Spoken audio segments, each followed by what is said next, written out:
Deir el Medina, Pademi o Set Maat, nombres que designan a un lugar, el lugar donde vivieron los artesanos de las tumbas reales del Imperio Nuevo.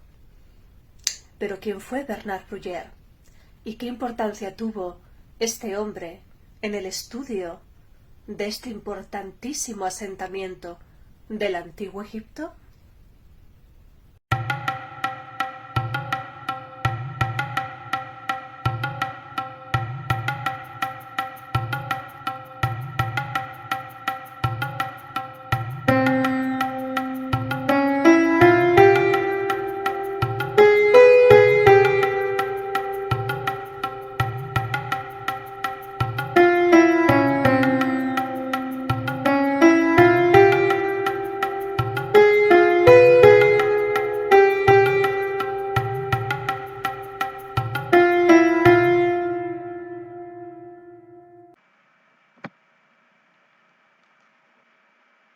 Bernard Brugger, este hombre francés que vemos en la foto, entraría a trabajar en la IFAO como miembro científico en el año 1921.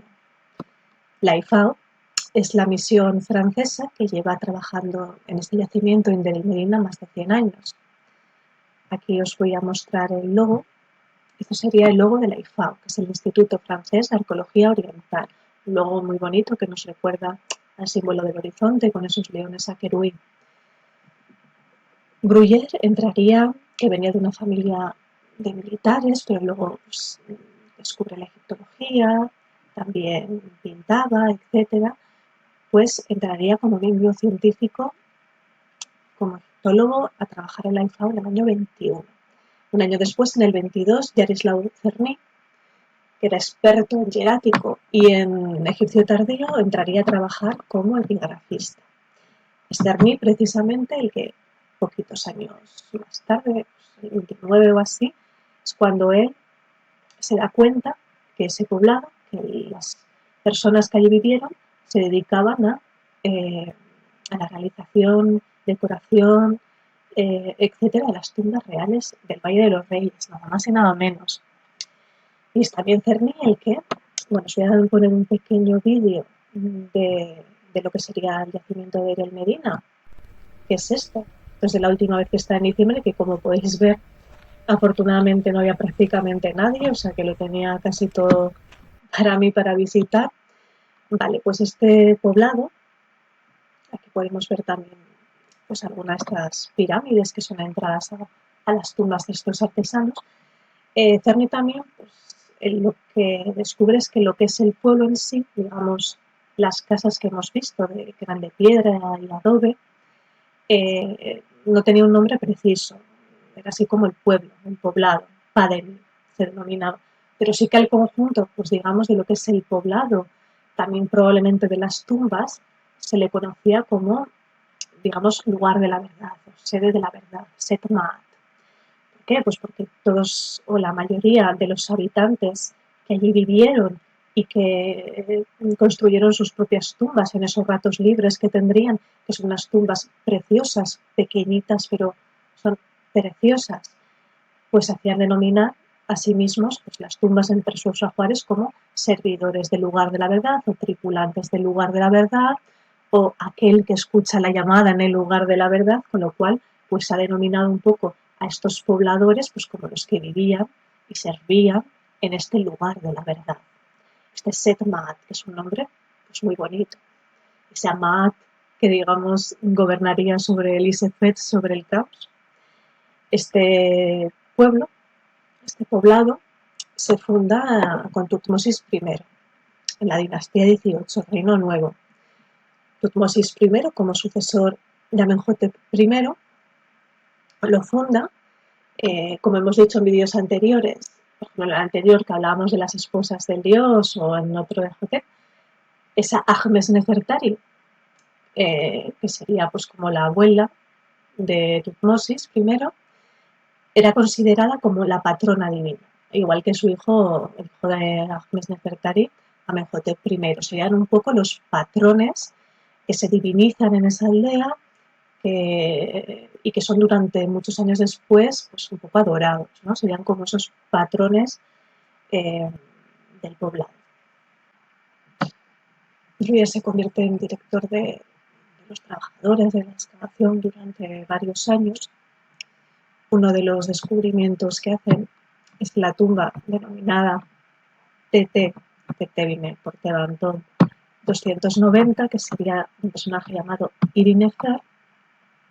Aquí tenemos una imagen de la época de este descubrimiento. Irinefer, el título que tenía, o como se hace llamar, era servidor en el lugar de la verdad, al oeste de Waset. Un título muy normal entre los habitantes de Deir el Medina y trabajadores de estas tumbas. Waset sería Tebas, es decir, al oeste de Waset, estamos en el lado oeste del río Nilo, en el West Bank, con lo cual pues, era servidor del lugar de la verdad. Aquí una cosa interesante vemos en la foto, una foto maravillosa de la época, es que lo que se encontraron fueron como muchas momias medio deshechas en el suelo. Normal, porque al final del Reino Nuevo, y luego fijaos, siglos después de saqueos, un lugar además pues, especialmente saqueado, porque había objetos como muy bonitos de este yacimiento, pues claro, pues cuando saqueaban, pues normalmente pues irían a los objetos valiosos, digamos metales, incluso el ataúd, y las momias pues se desechaban, se dejaban y luego pues quedaban en ese estado, pues como las vemos aquí. Esto que vemos aquí, esta como edificación más moderna, que fue construida por la misión italiana de Ernesto Schiaparelli, descubridores de las tumbas de High Merit aquí en este yacimiento, que la Juárez está ahora en el Museo Egiptológico de Turín, que es uno de los mejores museos dedicados, después del Cairo, sería el segundo mejor del mundo en cuanto a cantidad y calidad. Vale, pues esta casa construida y fundada por Schiaparelli y su misión es la que luego se denominaba Maison des Fouilles, más o menos en francés, que sería algo así como la casa de las excavaciones. Mítica y famosa, pues ahí es cuando Bruyer por primera vez pues se quedaban ahí. Ahora actualmente se sigue utilizando por la IFAO, no es que duerman ahí, pero obviamente es la casa donde pues trabajan los almacenes, es pues como la sede de trabajo que sigue teniendo actualmente la IFAO cuando trabajan allí, que suele ser, como la mayoría de misiones en Egipto, como es lógico por el calor, suelen ser en invierno. Entonces, la IFAO el trabajo que es de campo allí suele ser pues, en enero, febrero, marzo, como mucho abril. Siempre es durante esos meses de invierno, que de hecho muchas otras misiones en Egipto, obviamente para hacer el trabajo de campo, pues aprovechan los meses de menos calor, de que trabajar ahí en verano, pues imaginaos el calor que puede hacer. Vale, pues esta casa de las excavaciones mítica, que ahí está todavía y se sigue utilizando por la IFAO. Cuando se construyó, hay una parte que se construyó encima de una tumba y de la capilla de lo que sería la tumba. La joven Françoise de Martre, que contaba con unos 25 años, pues decide ir a visitar a su tío a Egipto. Su tío, para aquel entonces, era Pierre Huguet, era el director de la IFA, ¿vale? Se encuentran en el Cairo, entonces decide acompañar a su tío por el Alto Egipto, es decir, por el sur, y ahí es donde conoce este yacimiento de Deir el Medina. Su tío era director de la IFAO, digamos, de lo que sería toda la institución, que tiene sede en el Cairo también. Entonces viaja por el Alto Egipto con su tío, viene a este yacimiento y aquí es donde conoce a Bruyer, que por aquel entonces a ella, que tenía apenas 25, pues le doblaba más de la edad, tenía 52, Bruyer. Entonces se conocen, se enamoran, esto es en el año, creo que es el 31, pues al año siguiente, en el 32, en el verano, ya se casan y es un amor que durará toda la vida, hasta el final de sus días. Hasta que, bueno, ahora veremos, esta es otra foto, perdón.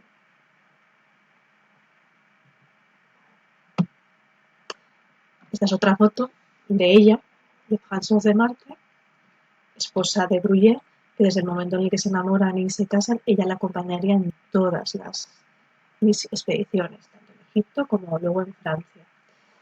Esta foto es precisamente desde la misma casa de las excavaciones. Sería. La mujer de la foto, Christiane Desroches-Noblecourt, es una egiptóloga muy famosa y muy importante, que como dato curioso fue la primera mujer en trabajar para la IFAO, para este Instituto Francés de Arqueología Oriental. Aquí la vemos en una foto de joven que tendría igual aquí apenas 24 o 25 años en una tumba del Valle de los Reyes. Hago referencia a ella porque algo que me gustó muchísimo y me impactó es un pequeño relato que hace ella acerca de Bruyère. Aprendí mucho observando las actividades de Bernard Bruyère, arqueólogo ejemplar, testigo del descubrimiento de la tumba de Tutankamón. Una de mis primeras emociones es el día que acompañé a Bruyère a buscar en la cocina de la casa de uno de los artesanos, acusados de haber participado en el robo de la tumba de Ramsés III durante un periodo de decadencia, aunque nadie fue capaz de encontrar pruebas concluyentes en su contra. Entrando en el pequeño sótano, construido bajo la piedra del hogar, Bruyère me puso la mano en un pedazo de madera cubierta de oro, donde aún podían verse inscripciones que revelaban la realidad del robo. Se trataba de un resto que provenía de la tumba del faraón Ramsés III. El culpable fue descubierto por fin, 3000 años después. Aquí la podemos ver a Desroches-Noblecourt, un poquito ya más mayor, muy maja. Bueno, también destacar que ella es autora de bastantes libros importantes de egiptología. Uno de ellos, que es bastante conocido, es el de Hatshepsut, la reina misteriosa. Vale, pues después de esa vivencia como tan apasionada y que tanto le marcó y tan bonita que cuenta que le ocurrió con Bruyère y al descubrir ese objeto, cito, después cuenta ella que después de la cena Bruyère se convirtió en un narrador de historias inagotables, es decir, un gran orador en la cena, contando pues historias, me imagino que apasionantes, momentos seguramente que habrán vivido maravillosos. Y también dice ella, nunca insistiré lo bastante en el atractivo de Bernard Bruyère, un caballero, pero tan discreto como su memoria, que casi desapareció del círculo de los egiptólogos en una época en la que la vanidad y la publicidad eran las soberanas. Bueno, eso cuenta ella, que era su parecer. Sí que siempre se ha dicho de Bruyère como que era un hombre, un egiptólogo bastante discreto, bastante profesional, que no le solía gustar mucho, pues eso, la publicidad. Una cosa también bastante importante y curiosa es que él estuvo presente en la apertura del sarcófago de Tutankamón. No en el descubrimiento de la tumba, pero 2 años después, o sea, en el año 24, 1924, se hace lo que es la apertura del sarcófago. Pues ahí, en ese momento tan importante, aunque no hay documentación gráfica de Bruyère ahí, sí se sabe que estuvo presente en ese momento pues tan mítico y tan histórico. Y en esta foto de Bruyère ya más viejito, bueno, Bruyère murió a los 92 años y, bueno, su apenada viuda, esposa, se amaban profundamente, murió 10 años después, estaban ya en Francia. En el año 40, durante la Segunda Guerra Mundial, se paraliza un poco lo que es la excavación, aunque unos años después se regresa. Ahí es donde también Bruyère descubre el Gran Pozo. En Deir el-Medina, un poco más allá de lo que sería el templo, hay un gran pozo que es muy importante, puesto que en ese pozo se han encontrado miles de óstraca. La óstraca eran trozos como de caliza donde los egipcios escribían. El papiro era caro, entonces el papiro pues, se reservaba para documentos oficiales, para pasarlo a limpio, para hacer copias del libro de los muertos, de hora salía el día, pero para hacer todo tipo de anotaciones, bocetos de dibujos, bocetos de escritura. Se utilizaba para todo, para hacer documentos, listas de la compra, para todo lo que nos podamos imaginar, que de hecho me gustaría dedicar más adelante un vídeo a esas ostras encontradas y también más en profundidad a las tumbas maravillosas que son visitables en Deir el-Medina, pero bueno, en este vídeo quería un poco pues, situar y hablar del personaje de Bruyère. En el año 52, el último año, donde esta ya tenía 73 años, Bruyère y por motivos políticos, es decir, tiene una orden ministerial donde tienen que abandonar el país por la revolución de Nasser y ahí se tienen que ir. Tenía 73 años y bueno, pues se van a Francia y es donde luego unos años después, a los 92, fallecería. Y al final, pues bueno, él se va no porque esté cansado, no por la edad, porque él tendría el ímpetu, sino por una orden y por motivos políticos, pues en ese año 52 tienen que salir del país. Espero que te haya gustado este viaje a través de uno de los yacimientos más importantes de todo el Antiguo Egipto. Me despido por hoy, hasta un próximo vídeo que va a ser muy pronto. Te recuerdo también que si no te lo quieres perder te puedes suscribir al canal. Muchas gracias y nos vemos.